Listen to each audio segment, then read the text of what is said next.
Hello and welcome everyone. Please let me know if you can hear me correctly.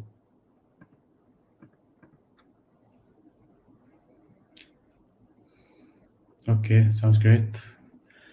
So welcome everyone. I am Mahmoud Alim, your host today. Welcome to the Kotlin Cairo KotlinConf'24 Global. We are thrilled to have you today and we are excited to kick off this event with our first session, KotlinConf'24 Key Takeaways from Copenhagen to you. And before we dive into the session, let me introduce you to our speaker and give you a bit of background about our group, GDG Helwan. We are the Google Developers Group, GDG Helwan, a passionate community of software developers and tech geeks. We operate under the umbrella of Google at the Google Developers Group Community Program.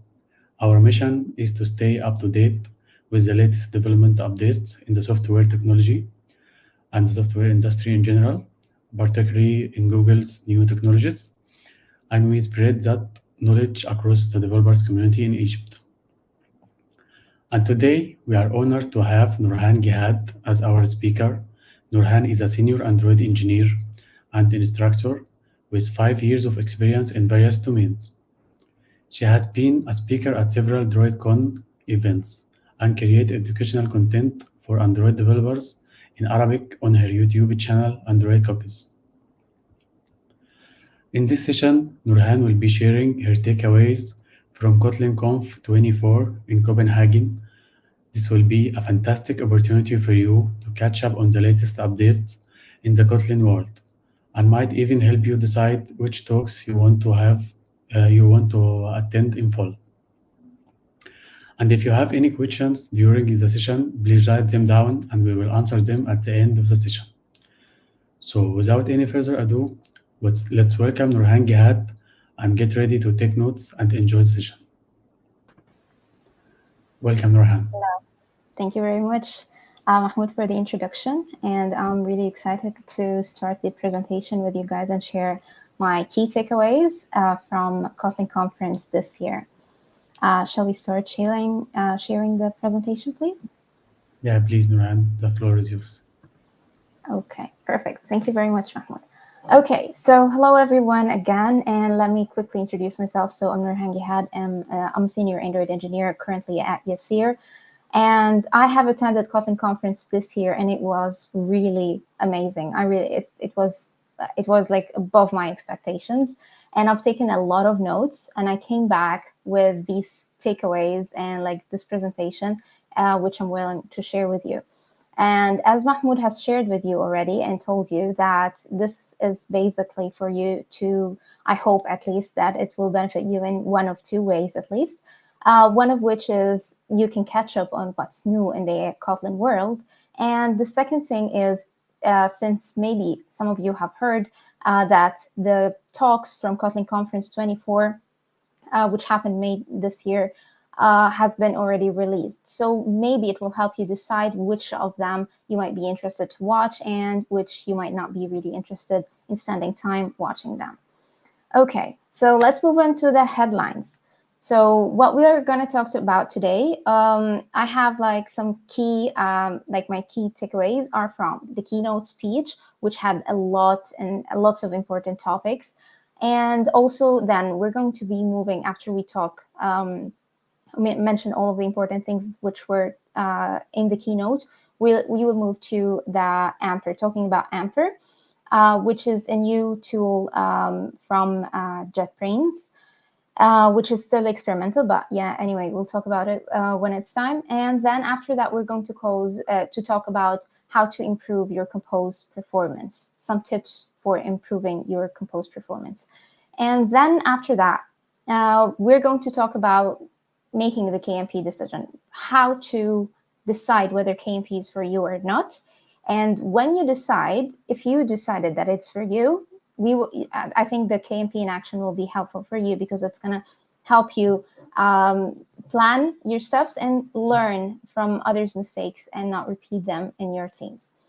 And the final one is about the best programmer I know, which includes the traits. It was a talk about the traits of the best programmers, how they care about themselves and the team, and how they flourish in their teams. let's move to the first topic. So for the keynote speech, the first thing, and this one you might have watched already live, some of you, but let me just go through it quickly. So Igor came up, and he's the Kotlin project lead at JetBrains, and he talked to us about Kotlin 2, which was officially released, like the official stable version was released this year, May 21st. And he talked to us about how the compilation is a lot faster with Kotlin 2, like it has a 2 times faster compiler. And the IntelliJ Kotlin plugin, it has also 1.8 times faster highlighting with K2 mode. And it is safe to use. And they say that it's safe to use because it has been experimented, because before being released as stable, it was experimented by 18,000 developers on 80,000 projects, which is a huge number. And then it is very easy to migrate too, because they have not added any major or key features, like feature changes. So it's very easy to migrate too. Yes, and then maybe let's move to the next topic. And it was also in the keynote speech. After Igor have talked to us about Kotlin 2, Eve, which is a software engineer, or who's a software engineer at Meta, came up to talk to us about Kotlin 2 and Meta. And she has told us that Meta has started already using K2 in 2022. And they have reached to the point now where 95% of their modules are in K2. And that tells us how reliable it is, right? Now they are still trying and working on improving or reaching the 100% mark. After Eve, Jeffrey Van Gogh, who's a language geek, as he likes to introduce himself, from Google, came and talked to us about KMP. And Google's support for KMP only started this year. And he talked to us about what is the current support in Android for KMP. And we have Android Gradle, which is currently supporting KMP. And also Android Studio, of course, Android Lint, and KSP in Truth. All of these have support for KMP. Now, what's more to come?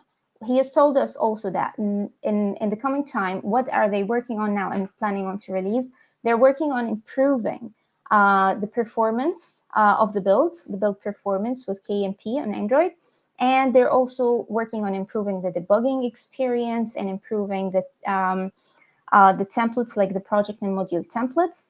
And what is new here, which is they're trying to improve the Jetpack library support for WASM, which is the Compose for web platform. And we're going to talk about this in a bit. Then after talking about KMP by Jeffrey, we've had like an interesting talk from Sebastian and Ekaterina, who are both from JetBrains. They talked to us about the new KMP updates. And they have demonstrated how several and well-known companies are using now KMP and relying on it. One of those companies is Bolt. And the representative from Bolt also mentioned that they're planning to expand their experience in using KMP and to use it more. And that just shows how successful it was for them. And now, as we know, Kotlin Compose multi-platform for iOS is now in the beta version, and Compose for web, which is WASM, which we just talked about, like how Google is trying to support more Jetpack libraries for. So it's also in the alpha version now. So maybe if you are an iOS engineer or a web engineer who are interested in Kotlin, maybe it's time for you now to start experimenting with it. After those very interesting topics in the keynote speech, we're still also in the keynote speech here, where Svetlana, who's a developer advocate from JetBrains, talked to us about JetBrains AI Assistant, which comes with a few cool features. So you can try autocompletion powered with AI. So autocompletion, when it first started becoming a thing for developers back in the day, it was a huge thing, right? Now imagine having autocompletion powered with AI. I didn't try that yet, but I'm sure that it's going to be fascinating.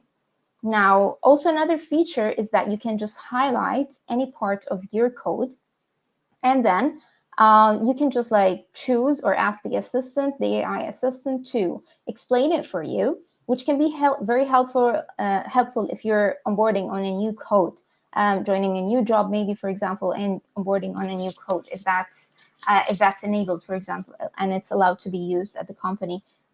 Of course, it differs between or among companies, like the policies. And also you can ask it to, after highlighting a piece of code, you can ask it to document it for you, which is even better, honestly, if you ask me, because code documentation is such a time-consuming activity. And if this is something that could work and could make our lives a lot easier and save our time for a lot more efficient tasks or other tasks that we would want to spend our time on. Another thing that comes with JetBrains AI Assistant is it just scans like the changes or the differences in your code or your staged files and generates a commit message, which you are free to take or maybe adjust or just like leave, right? I think these are going to be interesting when we start putting them into action and trying them.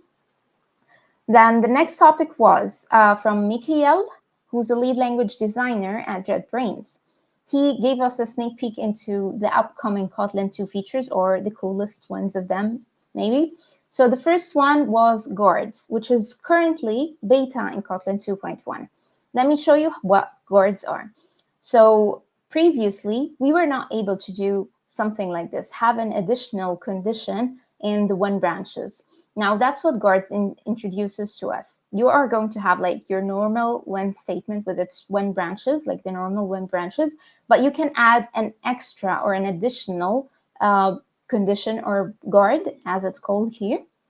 And this could allow you to control more, to have more control, and like with still having a clean code instead of doing lots like an if condition, for example, or something inside it or outside. So you can grab everything all together. Another thing that comes also again in beta in Kotlin 2.1, which is the $ escaping in multi-line strings. Now, what's that? So usually if you have like a property or like just a value that you want to escape within a string, you would do that by using or preceding it with a $, right? Now, after that, if you decide to escape it in a multi-line string, that wouldn't have been possible before before this feature in Kotlin 2.1, unless like with a workaround, right? So the new feature which came here is that you can just add a $, before your multi-line string, and then you can escape any properties or like any values inside your multi-line string normally.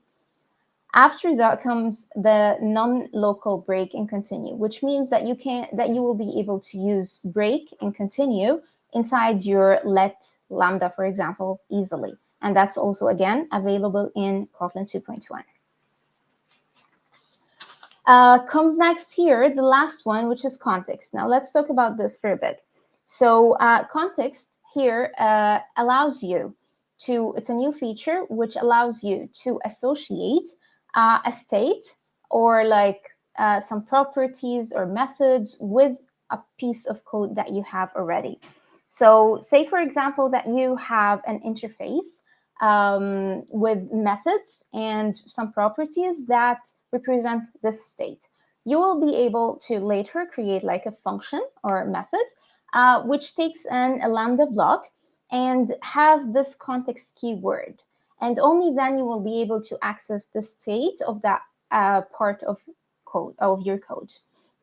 This is the only one which comes here in Kotlin 2.2. The rest of them, the ones we have talked about, were in 2.1. Now let's move to the next topic. Now we are done with the keynote speech, and we're starting to talk about more in-depth topics. Now we have here Amper, which I mentioned that it's like a new experimental tool, and it comes from JetBrains. So what is it doing? So it's a project configuration tool, which is basically like Gradle. And that brings up the question, will it replace Gradle? So I'm going to tell you about something. Now, if somebody tells you that there is a tool which does exactly what Gradle does and even more, brings more features, and it's easier to use. You're not going to have all of the complications in Gradle, and the syntax is easier. And on top of that, I would tell you also that Amper is able to is able to integrate or being used on top of Gradle. So that makes it easy to use, right? Maybe then you can think for yourself if it could replace Gradle or not. But let's remember, it's still an experimental one, okay? You might also think that it could be a hard migration. And that's why I mentioned the point earlier where that it could work on top of Gradle. So you don't really have to do like a one-time migration from like Gradle to Amper. You can just like do it, start experimenting with it on top of Gradle, and then gradually do your migration if you see like its benefits, and which I think you will. And it's, as we said, it also has more features than Gradle, and we'll see a glimpse of that. And currently, it's supported in IntelliJ IDEA and Fleet. And Fleet is the new IDE, which is also experimental, which is for KMP. So you can try experimenting with Amper and see if that's something that you might be able to persuade your team to experiment with as well and play around with or not. Another thing, like one of the features and nicely done features in Amper is having you define a platform-specific dependencies. Now let's look at how this might look like. So I'm not sure if you can see this clearly or not, but I hope so, even though that the fonts are really small. But here you can see that you can easily define the platforms in just like a list or an array like this. You have JVM, Android, iOS, etc. You can just like add all of the platforms there that you're supporting in your project right away. And if you can see that here, there's build.gradle on the left side, right? So Gradle is still being used here. You can just like ditch it whenever you want to, basically. The last point that we were talking about is the dependencies. So we said that you can define platform-specific dependencies, right? So as you can see here, we just like wrote dependencies and started listing some common dependencies, which will be shared with all of these platforms. And then there are some libraries maybe that would be just like for Android, or some dependencies which would be available only for Android. So these you can just define them alone by just like using @Android, and you would do the same with @iOS, like whatever JVM, whatever platform you want to add these dependencies for. Now let's move to the next topic. So I hope you had like a good glimpse of what Amper is. You understand what it is now. And if you're really interested in learning more about it, please go and watch like Martin Brown's talk, because it was like a long talk. So you will grasp more from the talk, of course, than just like the short introduction here we've given. Okay, now the next topic, which is very, very interesting. So improving Compose performance tips. Mohit, who's a Google developer expert in both Kotlin and Android, came all the way from the USA to Copenhagen to give us these tips. So really, really appreciate it. So he told us that there are a few factors that impact your Compose performance. And once you understand them, you might start to understand or where you could be able to improve your code. So the first thing is the initial composition time. So we have like 3 factors impacting Compose performance. The first one is your initial composition time, and that really we cannot do a lot about. The second is your layout performance, and that you can improve by just like organizing your code well or your components well, and like not adding unnecessary components and reducing the need for recomposition to happen. And the third one would be recomposition time, and that was mainly the focus of the talk or the tips that Mohit gave us. So the recomposition time, or reducing the unnecessary recompositions. Now, before diving or checking how you can improve on that factor alone, Mohit says that don't apply this to everywhere in your app. Like, take these tips, but profile your application first and do only changes where necessary, because you don't really need to, because like time you're spending on your application is money, right? For the company and even for you, like it's one of your resources. So you don't want to really overdo things or do unnecessary changes. Now, the next step would be that you understand stability to be able to avoid the unnecessary recompositions, because we said like the multiple recompositions impact definitely your compose application performance. Now, after you've understood like what stability is, one part of it, of understanding it also is creating stable models. So how can you create stable models? And of course, that's when you can and where needed, because you cannot make all of your models stable. So a stable model would usually have immutable variables. So it is just known to the system that these are not variables, or sorry, these values are not going to be changed, or properties. So these properties are not going to be changed. So there is no need to do a recomposition if the rest of the properties are stable. Another thing that makes a model stable is avoiding generic types. Try to make your types specific, and also the external types, trying to avoid the external types. So these are three things that you can do to make stable models. And here are some stability annotations that you might want to read more on and like learn how to use them better. So there is @stable, @immutable, @non-restartable composable, @non-skippable composable. And that was it from Mohit's talk. And then maybe if you want to learn more about it and see more of the examples, like on everything that we've talked about here, please attend his talk. Now, the next topic, a very, very interesting one, which Eric who comes like from Bone Touch, he's a senior Android engineer there, has shared with us. So using Compose beyond UI. We have been hearing like for the past years, Compose in the context of UI for just like nonstop, okay? So this is kind of a game changer, although it has already like and always been there forever. How can we use Compose beyond the UI? And that's exactly what Molecule did.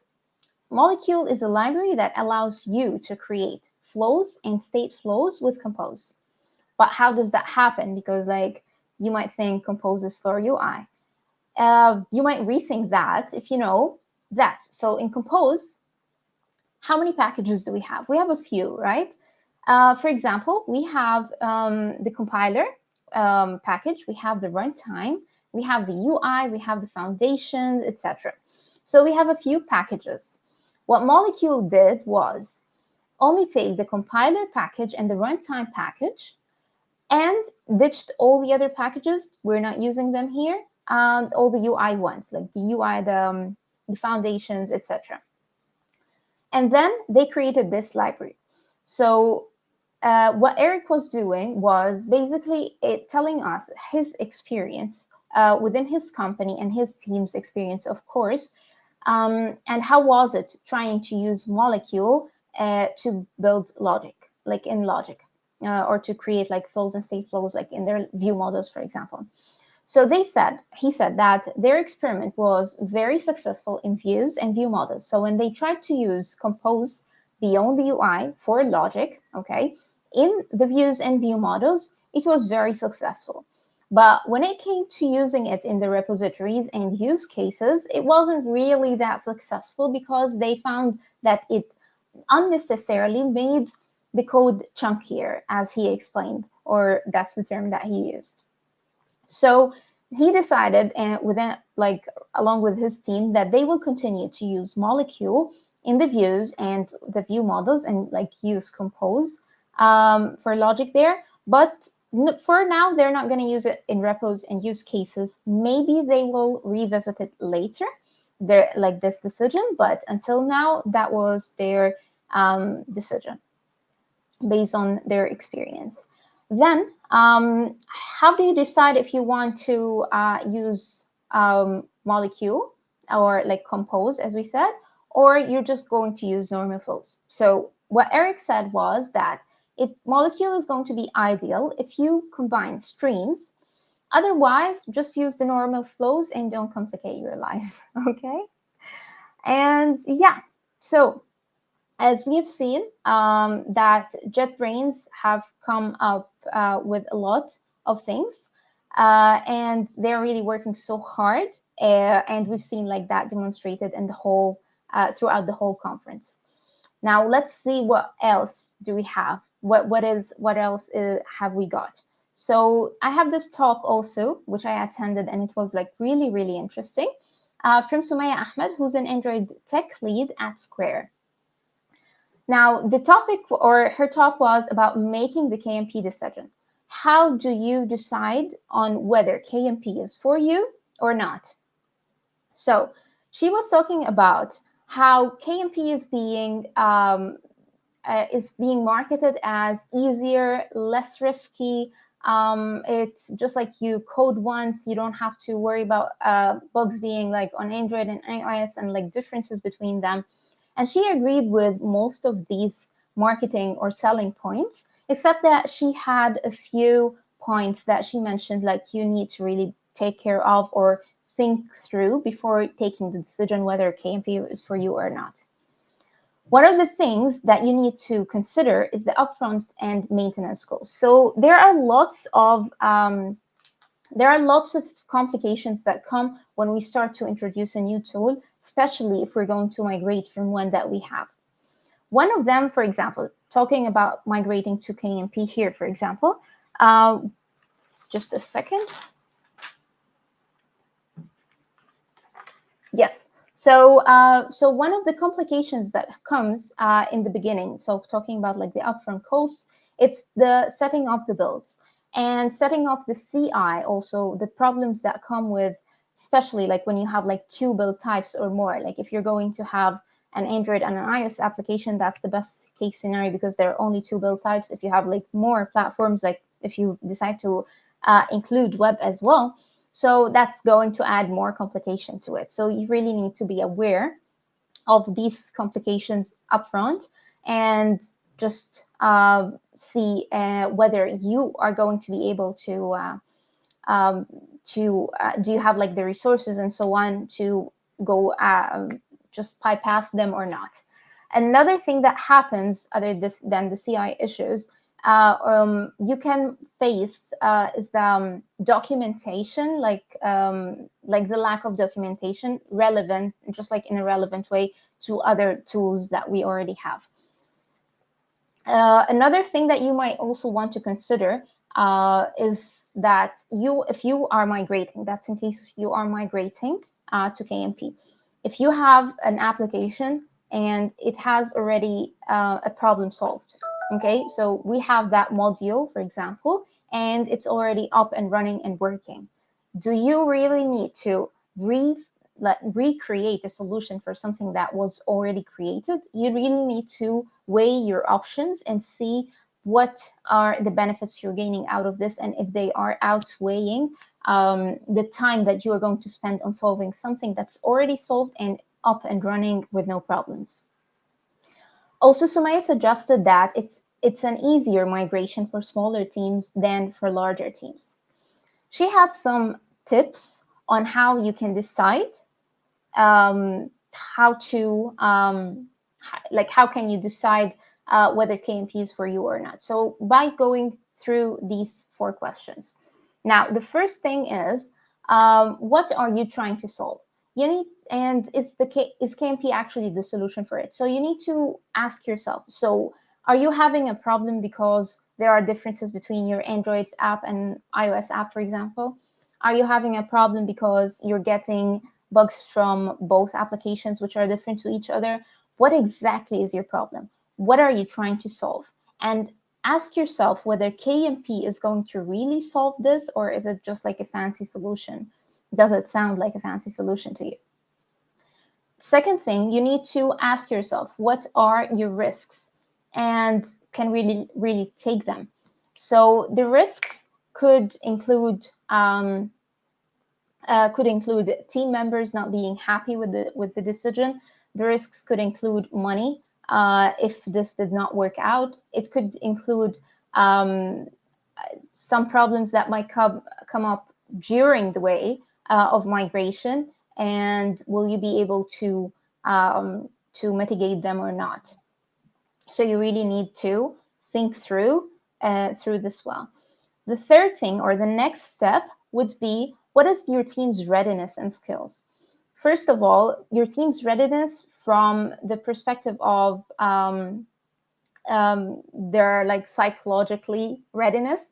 So is your team ready to take on KMP, especially if you're going to introduce it? Like now here you have Android engineers, which will be probably more accepting to the idea because it's Kotlin at the end of the day for them.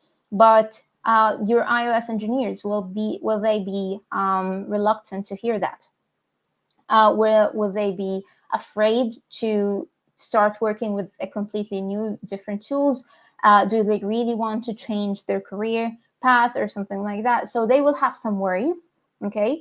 And you need to address them. You need to acknowledge them, and you need to address them because it's completely normal. And also assessing your team's skills. You will always have need to see whether your team has the right talent and right skills for this migration, or whether they need more training, or whether they need somebody to help them through it, or guide them, or mentor them through this migration, and so on. Finally, would be this question: what are your goals? And try to put reasonable expectations. Now, don't aim for everything at once. You cannot get everything at once. You cannot say that I am aiming to reduce cost, I am aiming to reduce risk, I am aiming to solve X, Y, and Z problems. You cannot aim to solve all the problems at once. You need to be focused on one or two goals at most, so that you can really achieve them. And that was it from Sumaya. And please, again, if you really like the topic, please go and watch the whole thing, watch her whole talk, because it really has a lot more to it than a few minutes here. Now, moving from making the KMP decision, like if you have decided, let's say you've been like through all that, you took that strategy, you've been like through all these steps, and you decided that you're going to use KMP or migrate to KMP.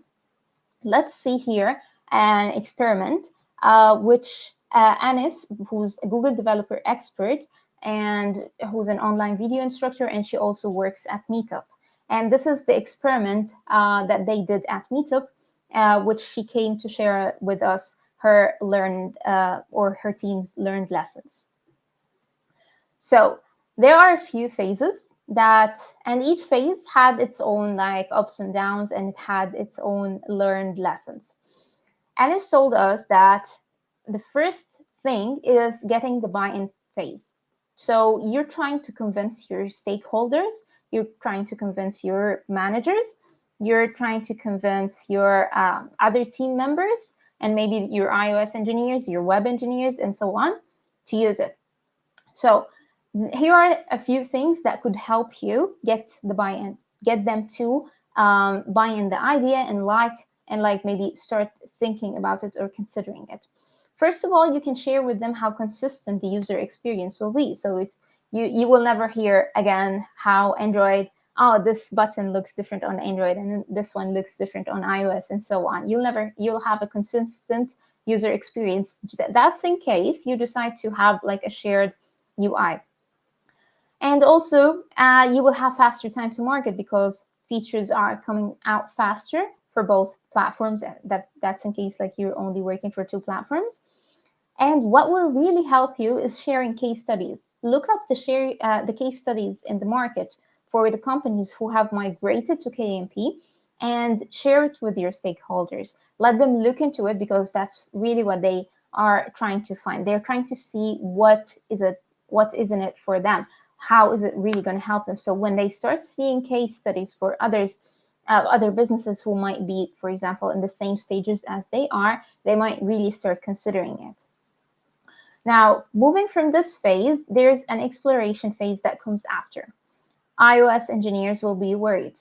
Be prepared. That is completely normal.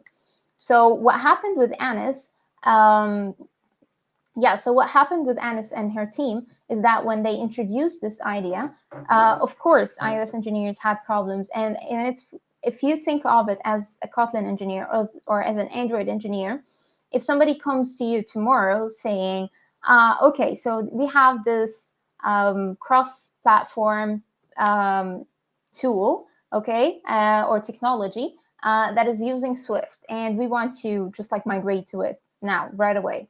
Of course, you'll be worried. Of course, you'll have your suspicion about it, right?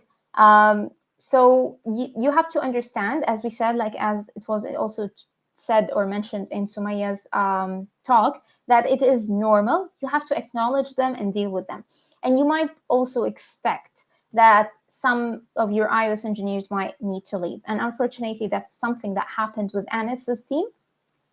They lost one of the very talented iOS engineers. But luckily, the other iOS engineers who stayed back and who took on this idea or challenge, they were really excited, and they of course they had they were worried in the beginning. They had their doubts, but later on through the time, they started seeing its benefits, and we'll talk about that in a moment.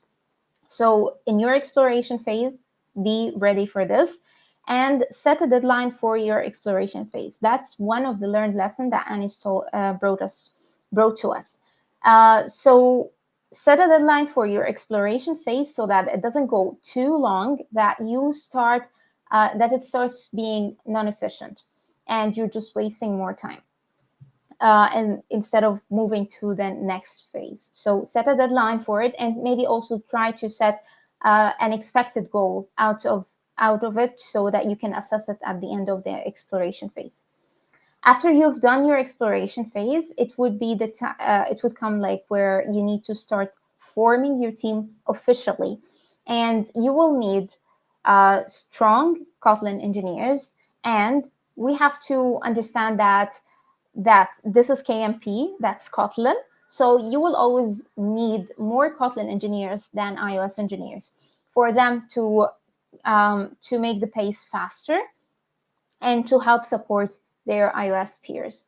You will need flexible team members. So when you're choosing your team, you need to choose one of those or some of those you think they are flexible and adaptable team members. Then you will have to have a key stakeholder for decision making, so that when some conflicts come up during the way, you will need the engineers to go back to that person to make a decision, so that it doesn't stop your process or just act as an obstacle, like these conflicts act as an obstacle. After the team formation phase, there's the development phase, where you start really actually working on it. And here again, these are the learned lessons which Anis came with.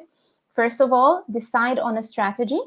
You need to decide whether you want to have all of your code as shared between Android and iOS app, or maybe you could start with business logic and data shared, and you have the UI separate. So what Anis and her team did was that they started with having business logic and data logic shared, and they had the UI separate for each platform, Android and iOS. But later, after they've progressed so much in their project, the iOS engineers have started seeing the benefits in it, and they also started migrating their UI and having like a shared UI base. Another thing that you need to consider is not changing everything at once, because this was a mistake that she said her team has done. They decided to change all the modules, everything at once, and that made them struggle during their way. So maybe start with a module or two. Don't start with everything all at once. And once you see that it has worked and it's you see the benefits of it and you've shipped it and it's working fine, then maybe you can start migrating other modules. Then you should expect to upgrade libraries every time you upgrade a version. You will have to upgrade to make sure that the other libraries that you have also are compatible. And this is something that as Android engineers you will be already common with. Now, finally, the testing phase. This can be done with interviews, tracking, etc. Don't aim for having like a perfect project. It is impossible to do that. Just have reasonable expectations. Now, finally, this talk from Daniel Terhorst, which is about the best programmer I know. I see that we're very close to running out of time, so I'll try to get through that very quickly. So the best programmer I know is a talk where Daniel Terhorst shared his knowledge on from his experience, what are the traits of the best programmers he has ever worked with. So the first one is that this programmer, like if you want to be labeled as the best programmer, you should be able to get the job done. You should be able to choose the right tools, and you should be able to care about the team. And these might sound a little vague, but he got into very detailed notes. So he was telling us, if you want to be labeled as a person or a programmer who gets the job done, you need to do 1, 2, and 3. So I'll just start with these, and I'll hopefully be able to wrap up that quickly. So the first one, which is getting the job done. If you want to be a developer who gets the job done, so don't get emotionally attached to your code, because you will have to change that at some time, and you need to think rationally.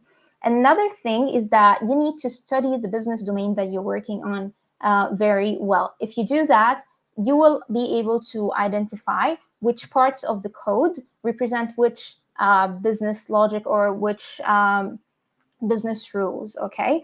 Another thing is understanding your users and understanding their needs and trying to fulfill them. Finally, with you getting the job done, you need to keep your work on your code simple as possible, because simplicity helps you change your code easier later, or for somebody else to change it later. The next thing, choosing the right tool. How do you choose the right tool? So when you're choosing the right tool, you need to know that you're choosing the tool for the business. You're not choosing it for the team, because people can learn and you need to fulfill the business needs.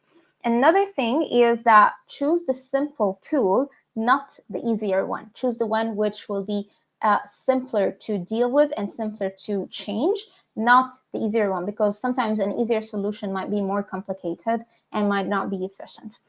You need to also know as a programmer that the right tool will change, can and will change by time. So you need to be accepting of this idea. And as an advice, he advises you to keep exploring the new tools, so that you can always have be up to date and easy, and make it easier for you. It should make it easier for you to choose the right tool later when you're put in a place where you need to make a decision. Finally, you need to care about the team. And caring about the team includes that you care about others and about yourself. Caring about others means that you be nice to them and expect that everybody has come to work doing the best that they could. Don't be hard on people, and understand that they're really trying to do their best. And try to create, if you're a manager, or a leader, try to create an environment where everybody is able to learn, and try to create a safe environment for people. And by safe environment, he means that a person or a programmer or a team member should be able to feel safe to say that, I don't know, or maybe to ask for help, or to say that I disagree with somebody else. If a programmer or an employee feels that they don't feel safe, that they're going to be attacked if they say one of these three things, then there's a problem that you might need to be fixed. So, and we said caring about the team means you care about others and about yourself as well. So you need to care about yourself as an engineer by following up on the new tools, challenging yourself all the time with new tools and with new developers or programmers. Put yourself out in communities and challenge yourself with people who are better than you. And find yourself hobbies. If you don't have any hobbies, try different things until you find something that suits you and that works for you. And finally, finish work and get back home, and don't spend don't work over hours, because that's going to impact your personal life, and you should really try to have that balance. And that is all. Let me just end this presentation here. Thank you very much, everybody, for attending. And if you would like to just like see more content that I do, basically about like educational content in Arabic for Android development, please share, please watch Android Cookies. I have plenty of playlists which are already there, and I'm working on adding more content to it. Thank you very much. And that was my time with you. Thank you. Thank you very much, Nourhan, for your fantastic session today. Your presentation was very informative and exceptionally well delivered. Thank you. We genuinely appreciate your efforts and for bringing us the updates and the insights from KotlinConf Copenhagen. So we are already past our time. Let's take a quick look at the comments here and questions maybe. So we have a question from Jimmy. How did it feel to be part of this significant event, and what were some of the highlights for you? Additionally, what steps can I take to ensure I can attend next year's keynote? So the keynote is usually live, so you can just like follow up their website. And when if you're not going to be, so I'm just starting with the last part. So if you're not going to attend the conference itself, you can watch it live. They play it live on the day of the event. At the same time, it's running in wherever place they will choose next year. So you can attend it through their website. And how did it feel? Of course, it felt amazing. It was like beyond my expectations. As I said, it was one of the best conferences I've ever attended. And the highlights, I think, like this presentation was all of the highlights that I've had. And yeah, that would be all. Maybe you can move to the next one. Okay, moving on. So Ahmed says Nourhan is one of the best, if not the best, one to simplify Android app development. She is indeed. Thank you very much. Thank you very much. My pleasure. We have another question. Is Kotlin a good choice for developing desktop applications? Okay, so I might be biased here because I'm a Kotlin engineer, but I would say you can give it a try. I did not have an experience directly developing this desktop apps with it, so might not be the best person to answer this. So maybe you can try it yourself or look up somebody who has experimented with it. Okay, moving on. So Jimmy again, how does Amber compare to Bazel? Okay, so another question that I might not be really good at answering. So I've only seen Amper in the conference. I still did not get a chance to try it, so I might not really be able to compare right now. Okay. Thank you. Next on we have. Yes. I think this is answering the question about announcing the ticket. Yeah. Yeah, from Shadi. So this is a comment from me. Okay. Filled with half-baked release, it's impressive to see the JetBrains team put so much effort into ensuring that the release is so smooth and packed with new enhancements and features. Yes, especially with Google supporting now, it is just great. Yeah, and thank you for bringing this update to us. Yeah. Okay. Thank you very much. Okay. I think another comment from Kamar. Thank you, Nourhan. It was a great thing. Okay, perfect. So we're like already 5 minutes beyond time. So let me jump off, and I think it's time for the next presentation. Thank you, Nourhan. And before we conclude, we want to remind you about our next session, which is State of Kotlin 2024 APIs. presented by Shadi Slim. We hope to see you there. Thank you all for joining us today. Have a Thank you great very much. day. See you in the next session. Thank Bye you. bye. Bye bye.